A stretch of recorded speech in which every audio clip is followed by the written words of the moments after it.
그래. 나는 좀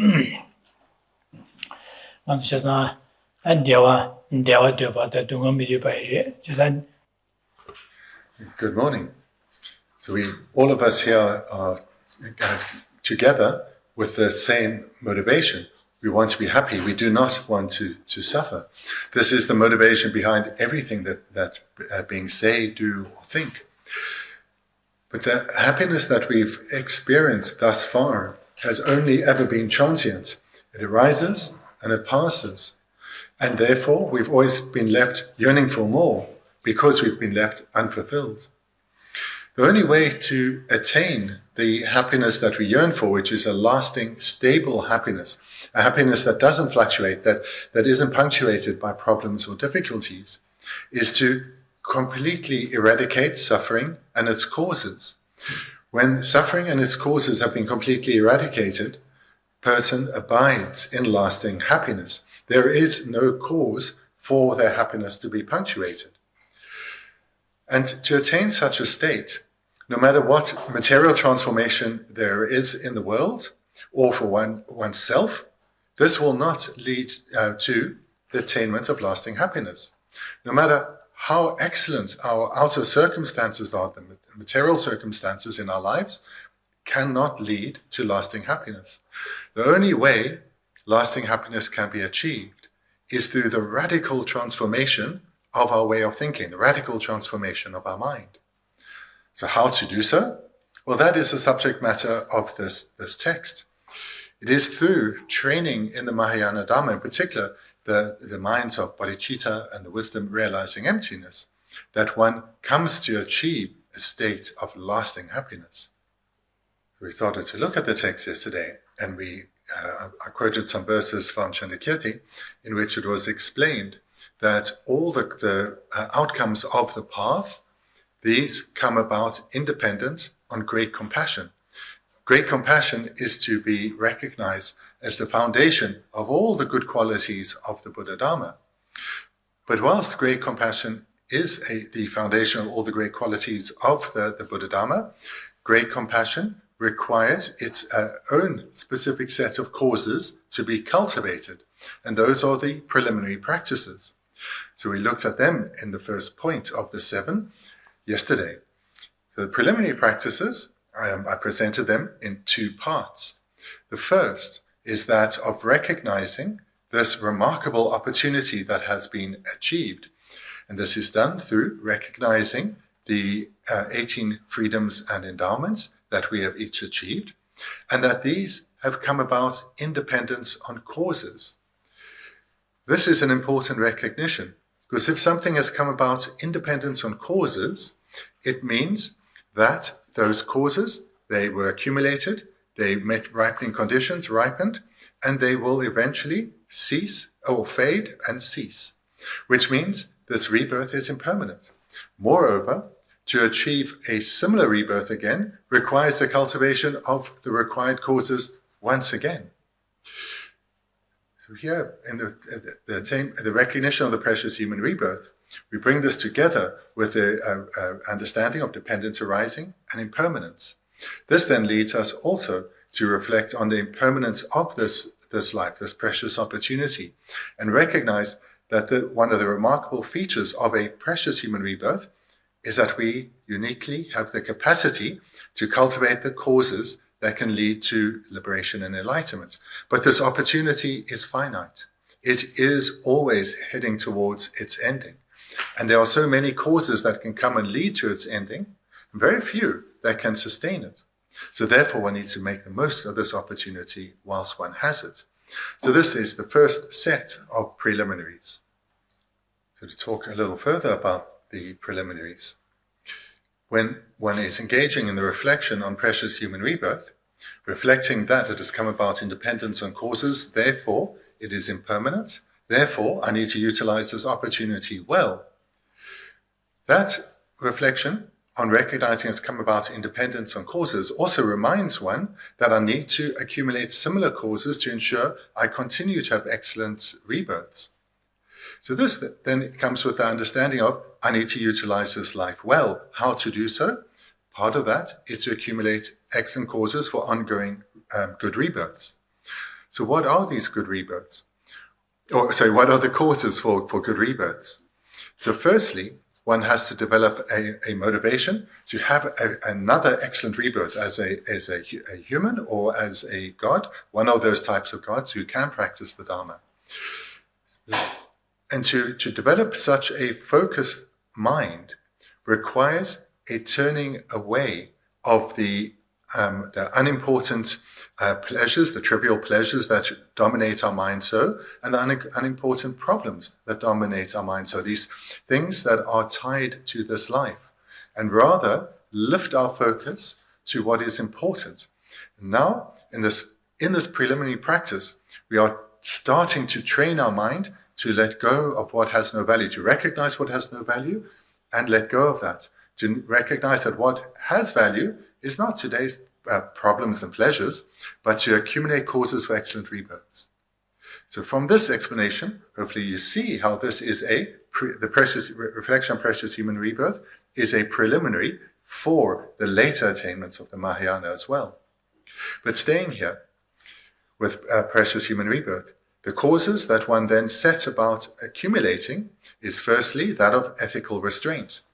So ethical restraint at this level is primarily restraining one's physical and verbal behavior from doing harm, to ensure that the way we act and the way we speak does not bring harm. And to some extent, we try and refrain the motivating mind too. That's the first cause, ethical restraint.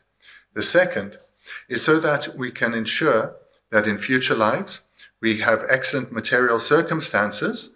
We do not experience a hindrance to our spiritual growth through having insufficient material circumstance. We need to accumulate the causes for that. This comes through the practice of generosity. The practice of generosity is expressed in many ways, but it comes about to developing an attitude of wanting to give what we have in abundance to others, to be of benefit to others by giving of ourselves to them. In this way, we create causes for excellent rebirths.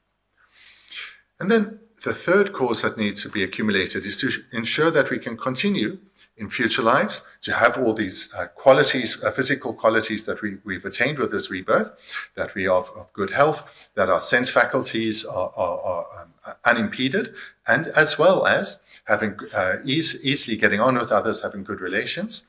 We need to accumulate those causes. And this is the practice of patience, a mind that is unsubdued in the face of adversity. And here we are starting to develop the mind of patience by letting go of what has no importance, the attainment of this life's pleasures, the complaining about this life's problems. Letting go of that aids our cultivation of patience. So that's the third cause. The fourth is delighting in our Dharma endeavors. This is the mind of joyous perseverance. So here we are creating the causes to have a mind that is naturally inclined to virtue, a mind that is naturally ethical, naturally generous, naturally patient, a mind that delights in doing what is good, what is right, rather than having a personality inclined to deceit, for example. So this is the fourth cause, the mind of enthusiastic perseverance. And the fifth and final is that of making prayers to continue to meet the Dharma, to continue to meet the Mahayana Dharma, one's Mahayana spiritual teachers, to have excellent rebirth, and so forth. So these then are the 5 causes that one sets about accumulating. These come with a motivation of wanting to achieve good rebirth so that one can continue one's spiritual journey, and then one sets about accumulating these 5 causes. And they are the part of the preliminaries for the later development of the goals of the Mahayana. Then the second set of preliminaries, and we also looked at this yesterday, is that to recognize that we encounter problems, suffering, and difficulties is just a natural experience of being bound in samsara. So this is the reflection, firstly, on true sufferings and then true origins, where we recognize that every samsaric being will continue to experience unwanted circumstances, pain and difficulty, from physical illness to mental challenges. one continues to experience such problems because one is bound in samsara. This then points to the cause. We have these contaminated aggregates, our body and mind, the physical and mental aggregates.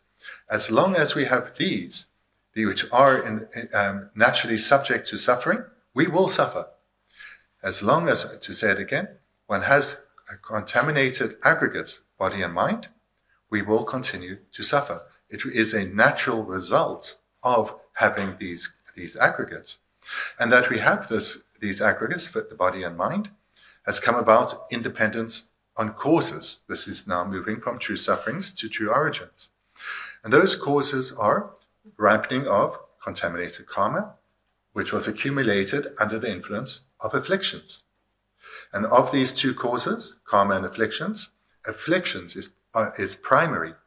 And amongst the many afflictions, they're the very root cause of this entire sequence that ends in having contaminated aggregates and experiences of suffering. The very root cause of this is our ignorance of self-grasping, or the ignorance of true grasping. So we spoke about this yesterday. We also spoke about how to come to recognize the ignorance of self-grasping or true grasping. There, the first step, or the step is in this meditation, is to try to come to recognize how the self appears to the mind.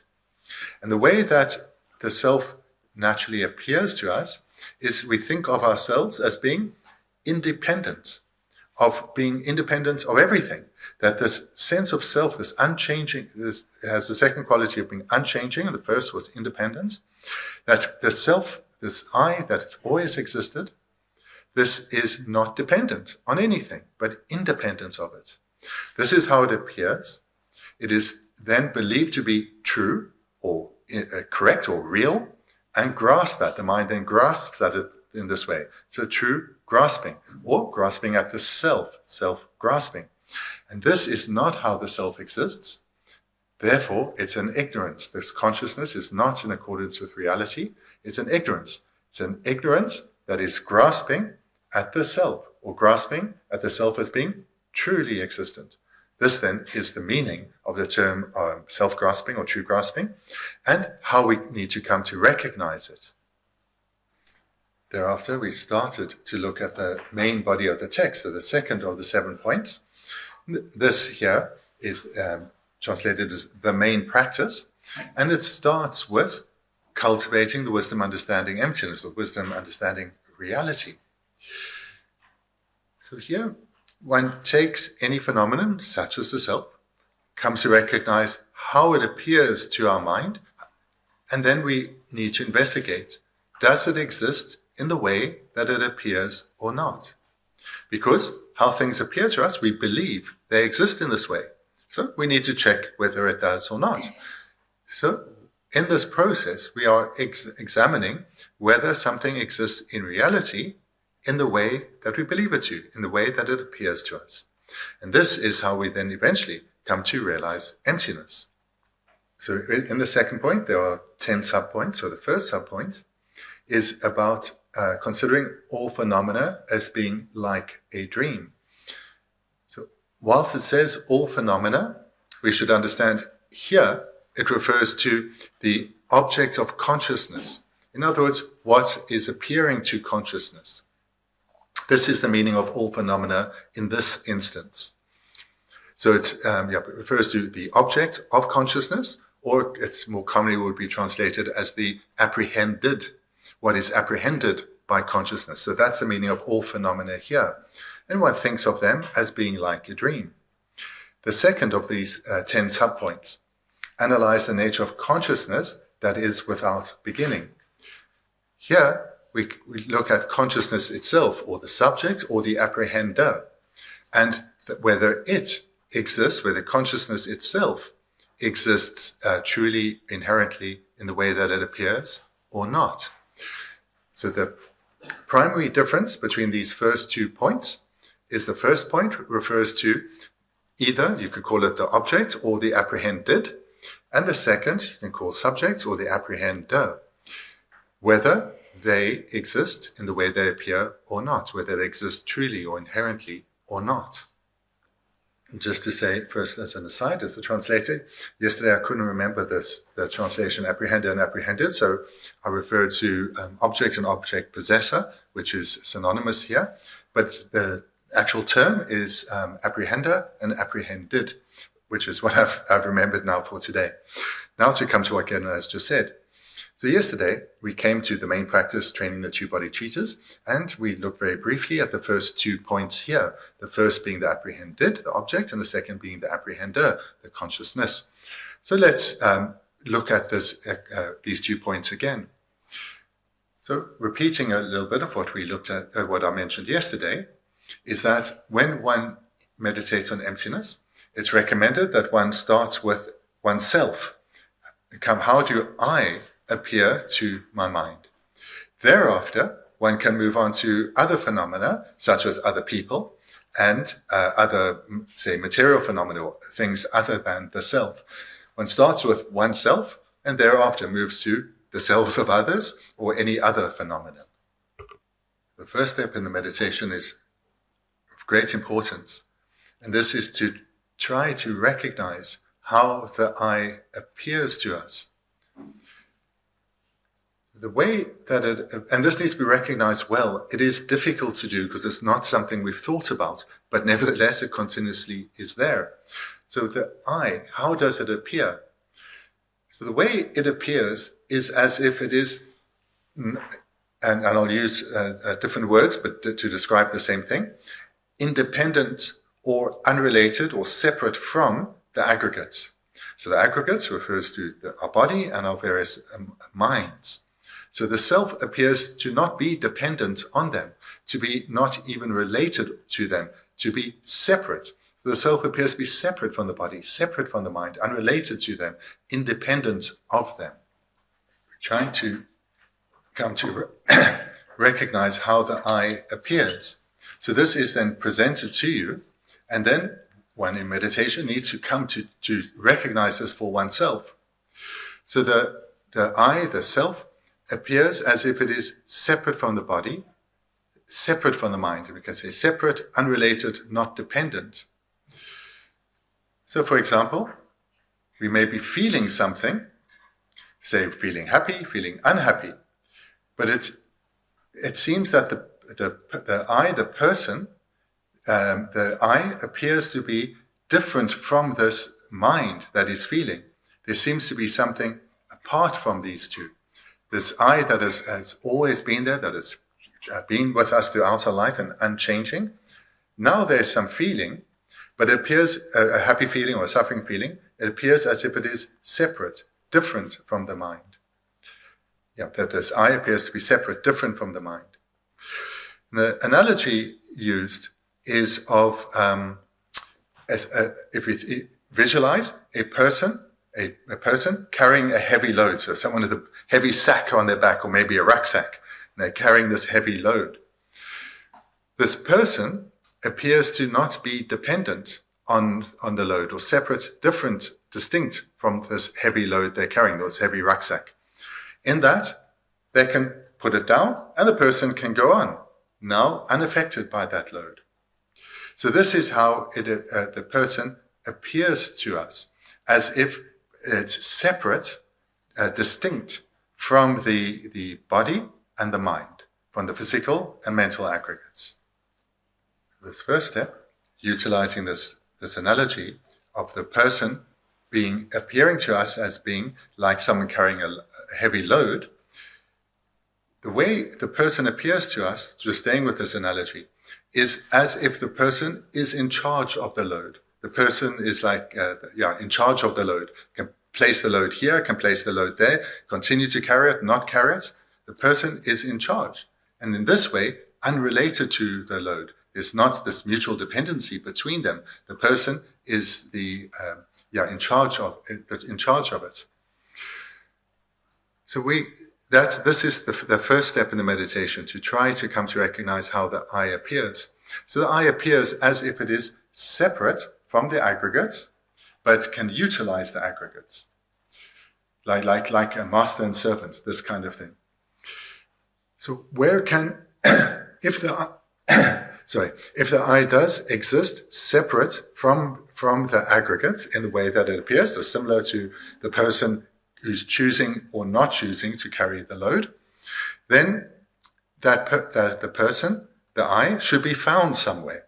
And the person can only be found in one of two places, either together with the aggregates, the body and mind, or separate from them, so out in the bush. So that it's easy to dismiss that the person is not to be found with the aggregates. The person must be here with the aggregates, with the body and mind, because so the person must be here with the body and mind. Therefore, now we come to the second step, that of investigation. We're not going to look for this independent person, which is the way the person appears. The I appears as if it's independent. We're not going to look for it out there, but we're going to look for it here with the aggregates.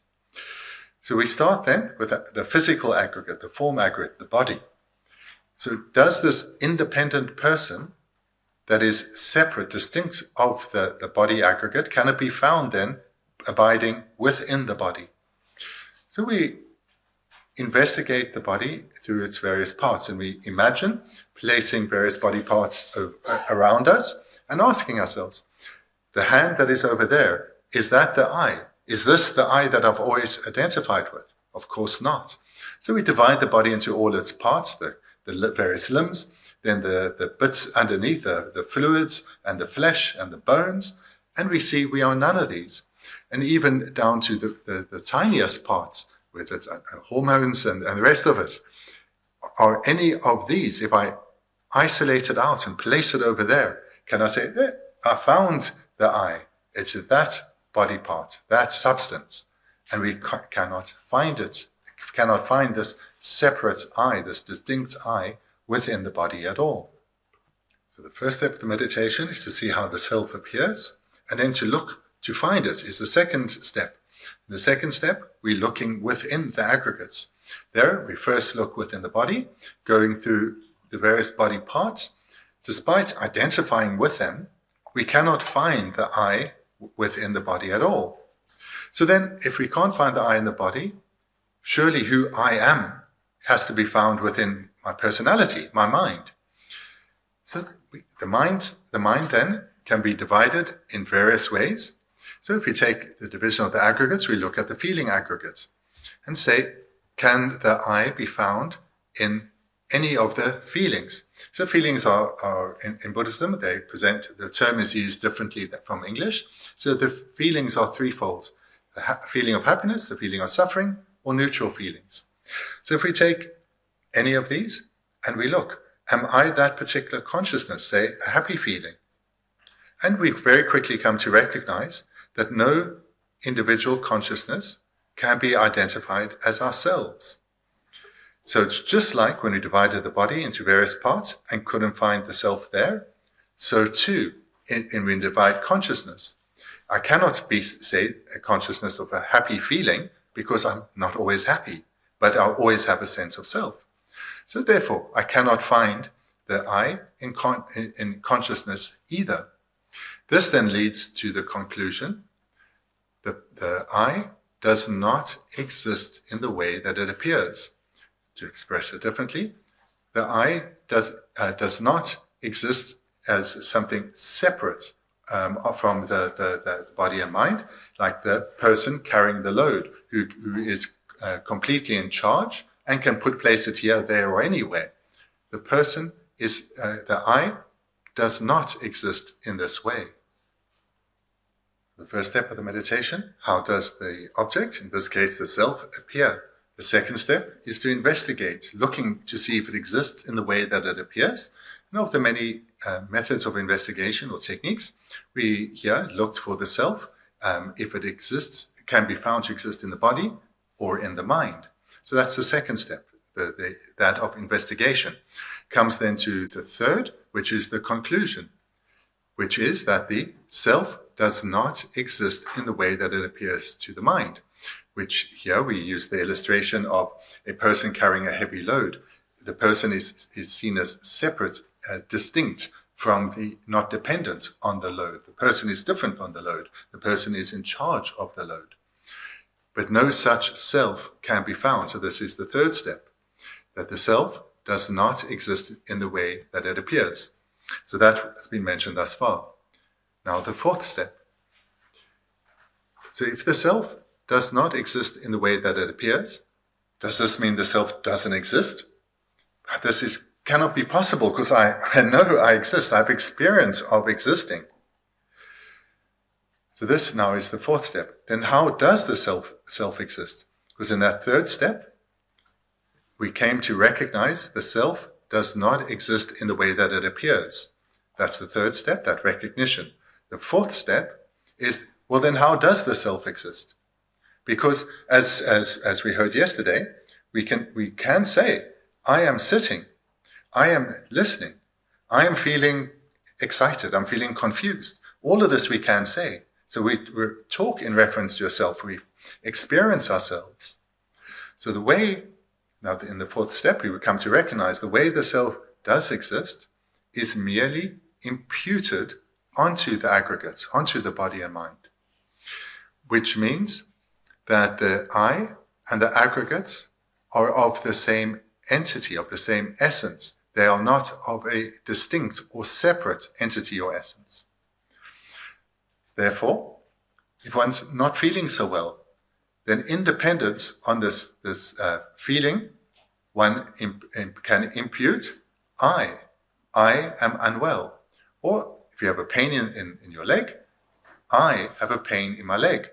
In either case, we are imputing our self, our sense of self, onto into the body, because we're saying my leg is paining, or onto a feeling, an unhappy feeling. This then is how the self does exist. It is merely or only or just imputed onto the aggregate, the body or the mind. One goes through this meditation and one is experienced and thereby accomplishing each step well. One will then come to the conclusion that the self does not exist in the way that it appears, which is as separate, distinct, independent of the body and mind aggregates, but is rather empty of existing in this way. This then is the wisdom realizing emptiness. So first, one needs to come to understand this well, and secondly, one needs to engage in this meditation many times. By coming to understand this meditation and understand the various points of them, in particular that first step, how the self appears, and then engaging this meditation many times, coming to recognize that the way the self appears to me, it does not exist like this. It is empty of existing like this. As one comes to become ever more familiar with this and starts to have more of an impact on one's mind, the ignorance that grasps at the self as existing in the way that it appears, this starts to weaken. And as it weakens, proportionately, the afflictions that come from that ignorance, that result from that ignorance, attachment, anger, pride, jealousy, these all start to proportionately weaken. So present meditation in 4 steps. Then you can add the final step, a 5th step, which is now referring to the text. When we have recognized how the self appeared, we investigated, 2nd step, didn't find it, 3rd step, but recognize that the self is merely labeled by mind, 4th step. The 5th step is, therefore, the way the self appears to me is just like a dream. And in fact, it's not just the way the self appears to me. Looking at this first subpoint, the way all phenomena appear to my mind is not how they exist. So therefore, they are like a dream, similar to a dream. So this then is the 5th and final step. Just to then unpack that, explain that a little bit. When one has a dream of whatever, other people, oneself, things, they appear, whilst we are in the dream, we believe that whatever we are dreaming of exists in the way that it appears to us.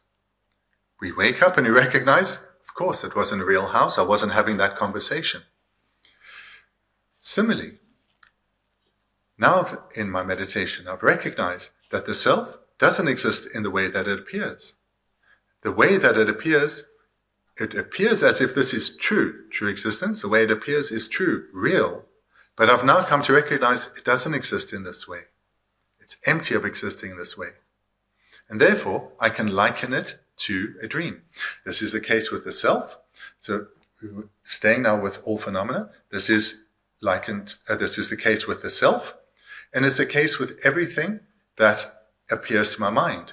Everything that I see, the speech that I hear, the conversations that I have, everything I think about for the future or the past, all of this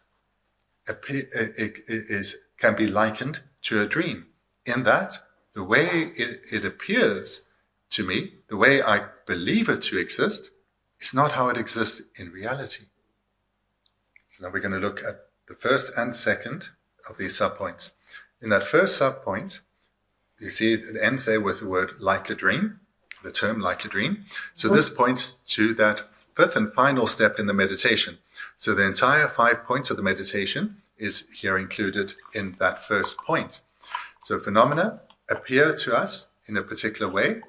We investigate to see if they exist in this way. We find they are not. They are empty of existing in this way, third step. But they exist merely labeled by mind, fourth step. Fifth step.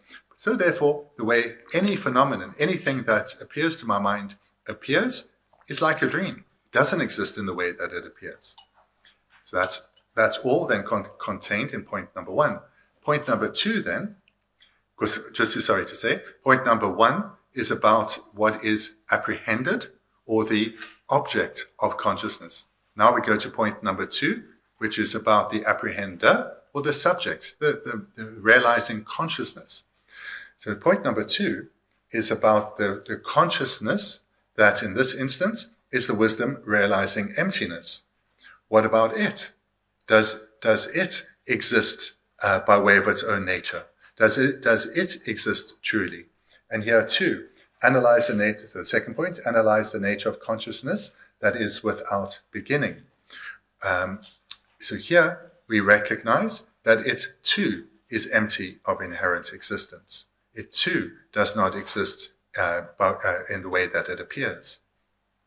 So just before I give Genna's explanation, still on the second point, these last words, without beginning. So if you look at other translations, the translators in other Tibetan traditions will translate this as unborn. So you'll come across this a lot in other Tibetan traditions. Analyze the nature of consciousness, which is unborn. In this tradition, we don't use that terminology. So I've translated it as without beginning.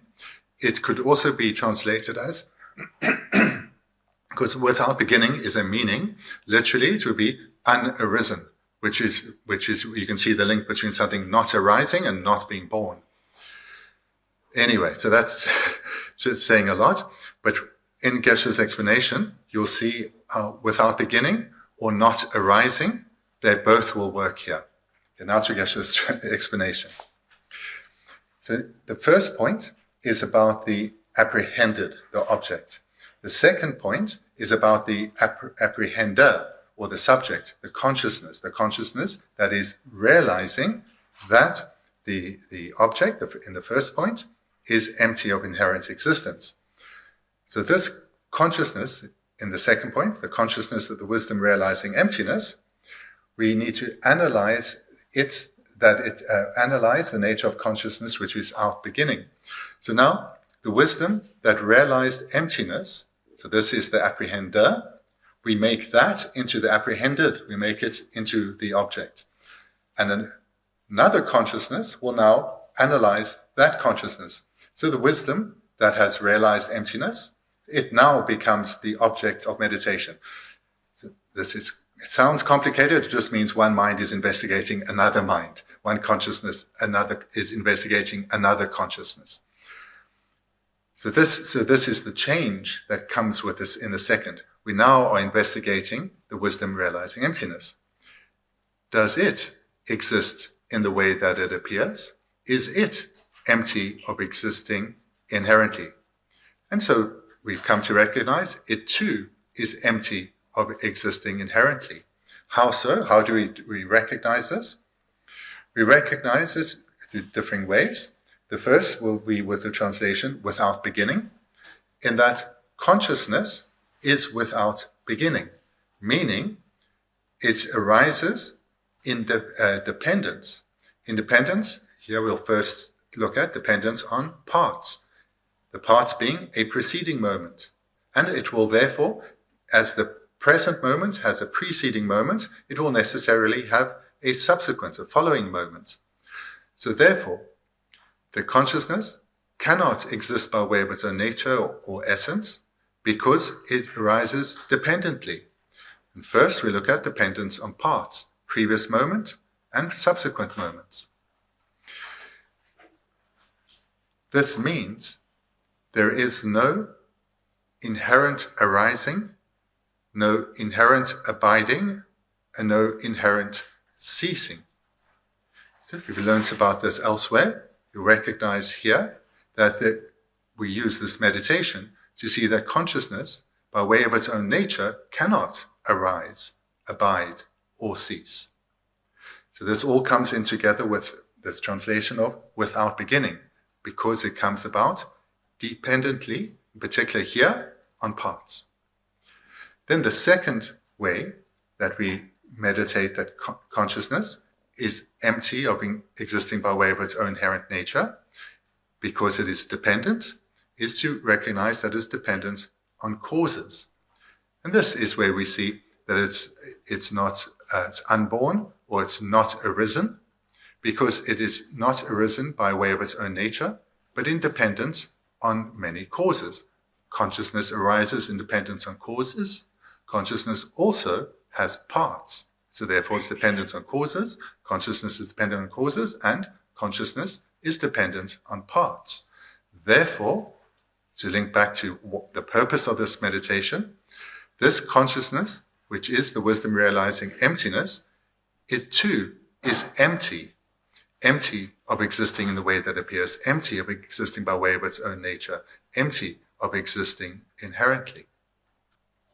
So the conclusion one comes to in this meditation, with the first, now looking at both points, is that whatever one is investigating, we have all phenomena, so whether it is the self, or a material phenomenon, or another person, or, in the second point, the investigating consciousness itself, the wisdom realizing emptiness, when that apprehender becomes the apprehended, when that subject is made into the object that is investigated, we come to recognize that no phenomenon exists in the way that it appears, but as something separate or distinct, but rather is a dependent arising, or exists dependently.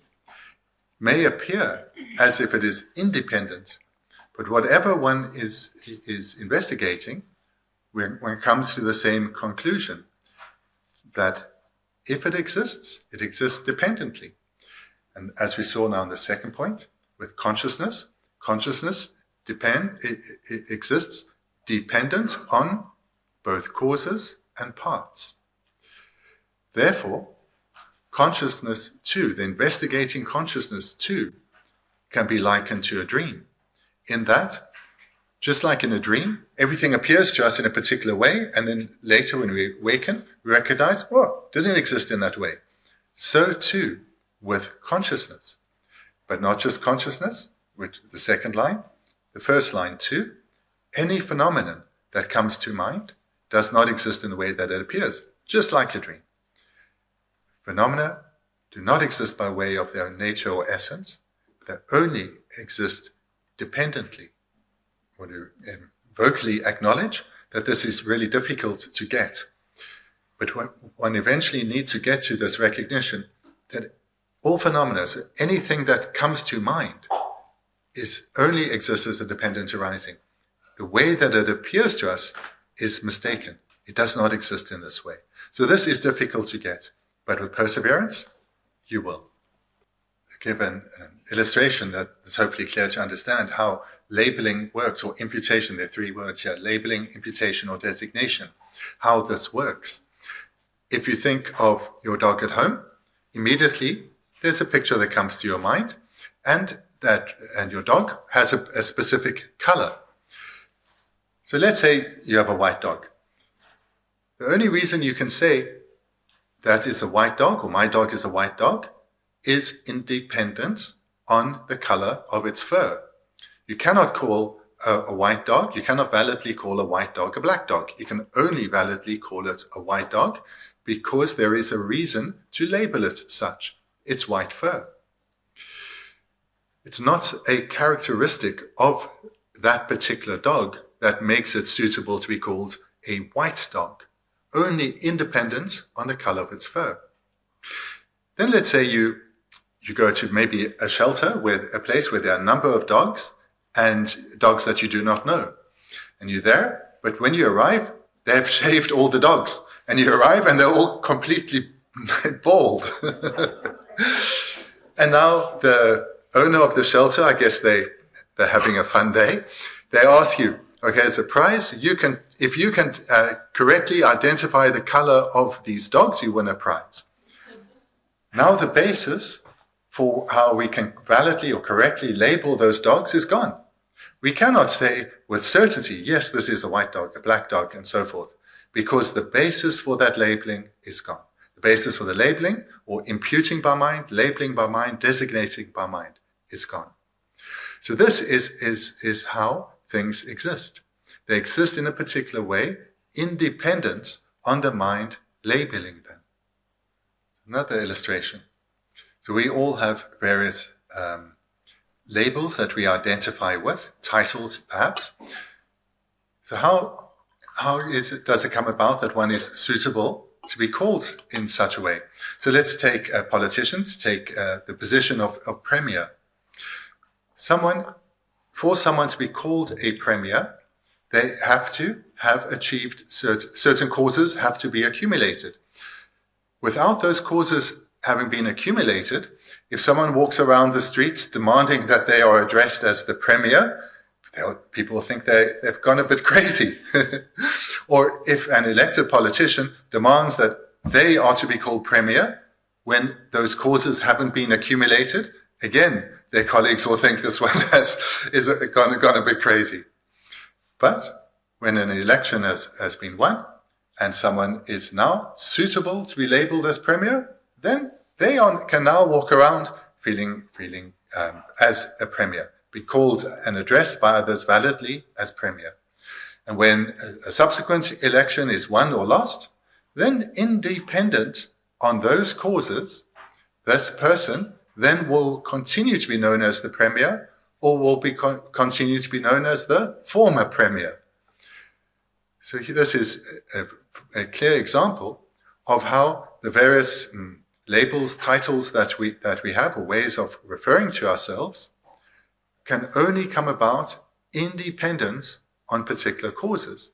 If those causes are lacking, you have no real reason to call yourself that.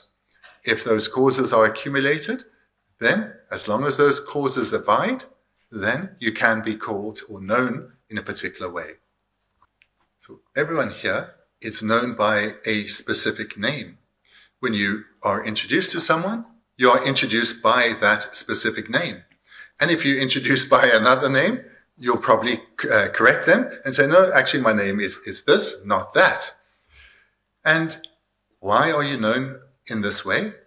Well, when you were born, your parents, they labeled you in this way.